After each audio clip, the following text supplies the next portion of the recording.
Welcome to Jaysan Chemistry channel. Our next topic is going to be Gay-Lussac's law of combining volumes. This law is applicable to reactions involving gases, which means both the reactants and products should be gases. So that is the main point. And the statement is, when gases react together, there exists a simple whole number ratio between the volume of the reacting gases and that of the gaseous products, provided they are measured under the same conditions of temperature and pressure. See, for example number 1 is formation of water from hydrogen and oxygen. All the reactants and products are gases here. Now, the ratio of hydrogen is 2, the ratio of oxygen is 1, and that of water is 2. So, hydrogen and oxygen combine in the ratio 2:1 to form water. So, generally the ratio is 2:1:2 in this case. In example 2, here it is 1 for nitrogen, 3 for hydrogen and 2 for ammonia. So, nitrogen and hydrogen, they combine in the ratio 1:3 to form ammonia. So, the ratio here is 1:3:2, which means if I take 1 mole of nitrogen, I need 3 moles of hydrogen to form 2 moles of ammonia. Right? Now, what I am going to do is, I am going to take a different number of moles. I am going to take 10 moles of nitrogen and I am going to take 6 moles of hydrogen. My question is, how many moles of ammonia will be formed? So, this is actually very easy. For 3 moles, we need 1 mole of nitrogen. Here, for 3 moles of hydrogen, we need 1 mole of nitrogen.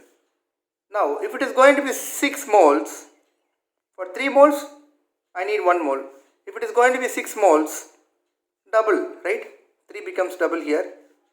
So, 1 mole will become 2 moles. So, for every 6 moles of hydrogen, I need 2 moles of nitrogen, which means 8 moles will remain unreacted. 8 moles of nitrogen will remain unreacted. For 1 mole of nitrogen and 3 moles of hydrogen, 2 moles of ammonia will be formed. Now I am doubling it. 1 becomes 2, 3 becomes 6, which means 2 will become 4. So, for every 2 moles of nitrogen, I need 6 moles of hydrogen, so that 4 moles of ammonia will be formed. In this case, nitrogen remains in excess. So, here in this case, nitrogen is called the excess reagent, whereas hydrogen is limiting the reactivity of nitrogen. So, this is called the limiting reagent. I think you understand. This is called the limiting reagent and this is called the excess reagent, because nitrogen remains unreacted. So, you are having 8 moles in excess.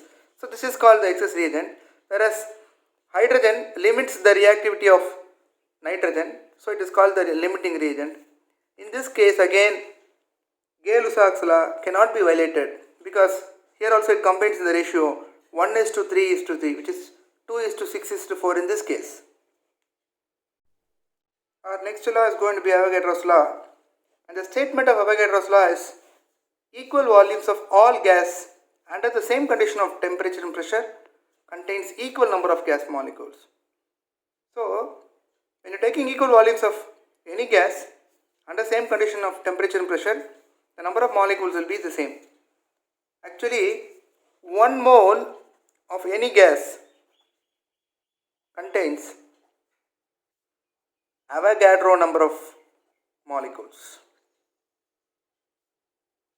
See, for example, you take 1 mole of hydrogen, or you take 1 mole of nitrogen, even 1 mole of carbon dioxide, or even 1 mole of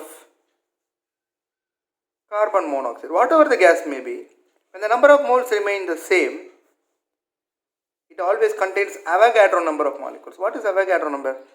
6.023 into 10 to the power of 23 is Avogadro number.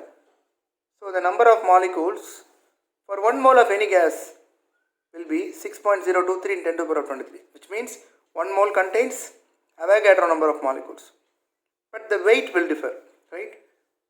1 mole of hydrogen is 2 grams, nitrogen it is going to be 28, carbon dioxide it is going to be 44, and here it is going to be 28. So this may differ, but the number of mole remains constant. So 1 mole of any gas contains 6.023 into 10 to the power of 23 molecules, which is nothing but Avogadro number, which is denoted by Na.